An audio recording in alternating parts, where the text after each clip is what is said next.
शांतिलाल और सावित्री जी, जो अब लगभग 60-65 की उम्र तक पहुंच चुके थे, अपनी चारों बेटियों की शादी करवाकर नाना नानी भी बन चुके थे। अब बारी थी उनके सबसे छोटे बेटे चिराग की शादी की। चिराग की उम्र 30 बरस की थी और उसके लिए रिश्ते भी आने लगे थे, लेकिन सभी जानते थे कि चिराग के माता पिता कुछ पुराने विचारों के हैं। लेकिन चिराग एक समझदार और सुलझा हुआ लड़का था। लता का जब रिश्ता चिराग के लिए आया तो घर पर सभी खुश हुए। लता एक संयुक्त परिवार में पली बड़ी लड़की थी, संस्कारों को सम्मान देती थी। दोनों परिवारों में एक बात अलग थी। जहां लता के घर सभी को अपने विचार, अपनी बात रखने की आजादी थी, वहीं चिराग के घर अब भी सारे निर्णय पिताजी ही लिया करते। लता जानती थी कि चिराग के घर आधुनिक कपड़े पहनना, पार्टी करना, घूमना फिरना शायद मुमकिन ना हो, लेकिन चिराग का सरल और शांत स्वभाव उसे बहुत भाया और विवाह के लिए उसने हामी भर दी। विवाह में चारों ननदें परिवार के साथ आई। घर पर मानो मेला ही लग गया। बड़ी तीनों बेटियों के घर बच्चे थे, लेकिन छोटी बेटी अब भी गोदहरी होने का इंतजार कर रही थी।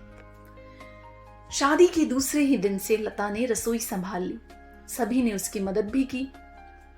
लता को सभी के साथ अच्छा लग रहा था। जहां बड़ी ननद बिल्कुल मां की तरह उसे समझा रही थी, वहीं छोटी ननद दोस्त सी लग रही थी। चिराग भी लता के मिलनसार स्वभाव से बहुत प्रभावित हुआ। कुछ ही समय में लता ने ससुराल में अपनी जगह बना ली। सास ससुर भी लता जैसी बहू पाकर खुश थे। चिराग की नौकरी में तरक्की हुई, जिसका श्रेय घर की लक्ष्मी लता को दिया गया।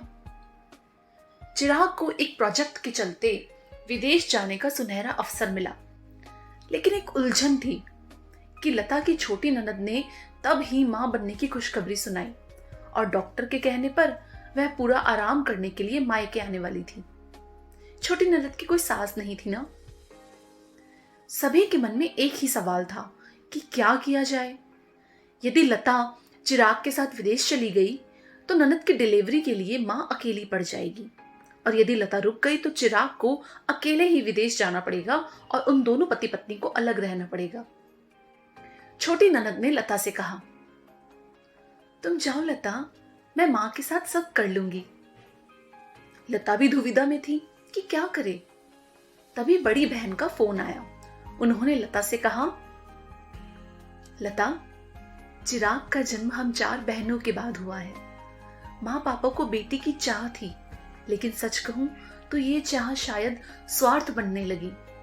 बेचारा चिराग भी हर बार हम बहनों के बारे में सोचता और अपने मन की कर ही ना पाता। सबसे छोटा होकर भी बहनों की जिम्मेदारी के बोझ से मानो हमेशा दबा ही रहा। लेकिन अब समय बदल गया है। तुम उसकी पत्नी हो, तुम उसके साथ जाओ। छोटी की डिलीवरी के समय हम सभी बहनें माँ के पास आकर रह लेंगे और सब ठीक हो जाएगा। क्या बहनें एक दूसरे का सहारा नहीं बन सकती? यदि चिराग की जगह एक और बेटी होती तब हम क्या करते? इसीलिए लड़के और लड़की के भेद को दूर हम लड़कियां ही कर सकती हैं। ससुराल वाली बेटी भी मायके और बाकी बहन या भाई का साथ दे सकती है। तुम बिल्कुल बेफिक्र होकर जाओ। लता बड़ी ननद की ये सारी बातें सुन भावुक हो गई। उसे लगा कि शादी के समय कई सहेलियों ने उसे कहा था कि 4 ननद है, बचकर रहना, तेरा तो जीना दूभर कर देंगी। लेकिन हर किसी को एक तराजू में नहीं तोलना चाहिए। लता चिराग के साथ विदेश जाने के लिए तैयार हो गई और बड़ी बहन अपनी छोटी बहन की मदद के लिए मायके पहुंच गई। सास ससुर पहले लता के विदेश जाने के पक्ष में नहीं थे, लेकिन बड़ी बेटी के समझाने पर वे समझ गए। बहनों ने मिलकर छोटी बहन की डिलीवरी करवाई और एक स्वस्थ बच्चे ने जन्म लिया। दोस्तों, कैसी लगी आपको ये कहानी? इस कहानी को लिखा था पायल ने, और इस कहानी के बीच छिपी कुछ भावनाएं, एक भाभी के प्रति ननदों का प्यार, दुलार और साथ, सहयोग, उस भाभी के लिए परिवार में कितना अपनापन ले आता है।